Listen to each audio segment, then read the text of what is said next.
Hi Scorpio! Welcome sa inyong reading. Nakaka-inspire naman kayo, no? Salamat po sa mga sumusuport sa channel. Don't forget to click the subscribe button para po sa mga bago. Click the like button, comment below kung kayo nakaka-resonate, and hit that notification bell. Scorpio, ang reading na ito is for May 1st to May 3, no? So, Scorpio. So magandang balita, sumasagot din po ako ng yes or no sa comment section, no, kung ayaw nyo naman sumali sa live. And speaking of live, sa kabilang channel po yun, Babaylan TV. No? So, I hope na makita ko kayo sa live. Kung gusto nyo po ng dalawang reading sa akin, sa isang channel, no, nandun din po ang inyong reading. So, that's actually a totally different reading. Yun yung ating international channel. Again, Babaylan TV. Mag-start na tayo. Scorpio. Bakit parang ngayon nagugustuhan na tayo? Ngayon parang magsimula tayo dito sa reading ng mga singles. Singles kasi parang dati ikaw lang yung nagkakagusto, no? Ngayon parang nagkakaroon na rin siya ng interest. No? Sa mga couples naman, no, ang nakikita ko kasi is putting this connection into another level of commitment. Dahil pwedeng siguro ito yung effect din ng Venus in Taurus, no? Kasalukuyan na nasa season tayo ng Venus in Taurus, and Venus is the goddess of beauty and love, di ba? So, ang nakikita natin dito is baka may magandang epekto, no, ang moon phase na ito, or ang celestial rather, no, na phase na ito. Ang maganda kasi dito, dun sa mga couples, baka nag-iisip na ito ng cohabitation or living in together, proposal or marriage. So, nakakita ko dito ng magandang sabihin natin camaraderie, harmony, kumbaga merong signing of contract, agreement, kumbaga, no? Six of Wands, the King of Wands, the Ten of Pentacles. Ano itong magandang regalo, no? Regalo may be material, di ba? Sometimes sa atin, di ba sinasabi nga natin, health is wealth. So, magandang regalo na rin ang minsan pagising sa umaga, ang health. Pero this time is parang more of bibigay niya ito in material things kasi parang pinaghandaan niya. So, material and experience. So, meron siyang i-offer. Knight of Pentacles, the Five of Cups. So, feeling mo hindi na dadating. The Moon card, at kailan ito dadating? So, siguro pasalamat tayo na nandito yung Venus in Taurus, no? With the Five of Cups, kasi parang sa'yo, nag-i-stay lang ako dito sa connection namin or sa situationship namin, pero wala naman talagang nangyayari.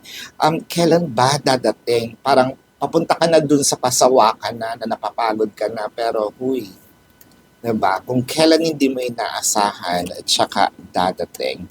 The Ace of Cups, the Six of Swords, the Three of Cups. So, ang maganda naman kasi dito with the Six of Swords, kumbaga, you submitted, diba? Ang sinasabi natin dito is, nandoon ka sa part na, sige, kung saan ako dadalhin, no, ng destiny, kung kami ba ay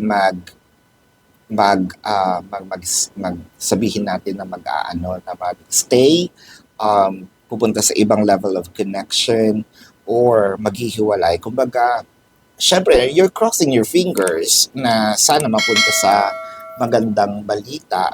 Pero yung sa'yo is more of kayo na pong bahala. Di ba yung ganon? With the Five of Swords, the Knight of Pentacles, the King of Pentacles, ay wow naman, no? Talagang nandun din yung sa part na pinaglalaban ka ngayon. Parang feeling ko, ang bilis ng pace na to, ang bilis ng changes, dahil bigla-bigla na lang na nagkaroon siya ng care, bigla-bigla na lang na, ba't nagsiselos ka? No? Lalo na, bakit masyado siyang humihigpit ngayon? Kasi eto na nga, padating na yung pinakaaantay natin, no? With the King of Pentacles, bakit parang magiging generous siya in a way? Uh, generosity may also mean material things like what I mentioned or energetic. So parang sobra naman ang ibibigay sa'yo. Kumbaga, if you were deprived, Scorpio, kung kulang yung mga binibigay niya sa'yo dati, ngayon naman sobra-sobra. Nako, May ba ang iyong Valentine's Day, no? Parang medyo late, pero magrereklamo pa ba tayo, no? So, ang kinakausap ko dito is yung mga Scorpio na siguro laging dilat sa gabi. Baka sa gabi nagtatrabaho or may insomnia, no? Ang nakikita ko rin dito is parang somewhat, no, medyo either mahilig sa milk tea, sa mga inumin up until to the extreme na alak. Nakakakita din ako dito ng parang, wow, umiyak ka talaga sa kanya, sa shoulder niya. That was before. So, medyo pet lover tayo, no? At saka, anong meron sa lagi mong tinititigan yung kanyang mukha? Siguro, ngayon, habang nakikinig ka ng video na to, nakataas ang paa mo, no? Actually, dalawang paa. Yung parang naka-Indian seat ba? Ayan. It doesn't matter kung sa floor, sa couch, no? Sa bed. Ang ganda kasi parang yung hinihingi mo, eto na nga siya talaga. With the Chariot, the Three of Wands, and the Two of Wands. So, eto na to. Kasi, the Two of Wands, wala nang makakapigil dyan. So, yung Three of Wands, inaantay mo, ina-expect mo in a way, although nag-submit ka, kumbaga, late lang, kung umorder ka sa universe, no, ng iyong wish, medyo late lang yung dating, pero katulad nga nung sinabi ko, magrereklamo ka pa ba kung nandito na? That Chariot, kung meron kayong mga pinagdadaanan, especially if there's separations sa inyong dalawa, separation can be physical or energetic, di ba? So, physical, well, that could be really distance, no? Talagang naghiwalay kayo or magkahiwalay, no? Na tinitirahan. Energetic, ito yung hindi nga nag-uusap, naka-block, hindi nagte-text, wala masyadong communication, lumamig, di ba? So ngayon parang eto na, binding up glues together and surpassing all the challenges. So let's see, meron ba ditong angel numbers? So, tingnan muna natin ha. Kasi, one of the manifestations in here are those angel numbers. Tingnan natin kung may synchronicities, di ba?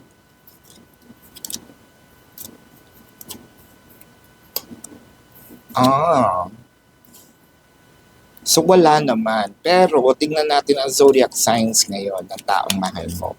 No? So I'm seeing water placements, Cancer, Scorpio, Pisces, Leo is here. Cancer, no? Napaka-dominant. Tsaka Leo. I'm seeing Taurus, Pisces, ayan, Cancer. Ayan, parang dun siya naglalaro. Taurus, dun lang siya naglalaro so far. O baka meron silang ganong placement sa kanilang chart. So again, Scorpio, maraming salamat sa pag-support sa channel. Sa mga bago, don't forget to click the subscribe button, smash the like button, comment below. And huwag niyo pong kalimutan na sumali sa live. Subscribe na rin kayo sa kabilang channel, Babaylan TV. Love and light. Namaste. See you po sa susunod na reading. Goodbye.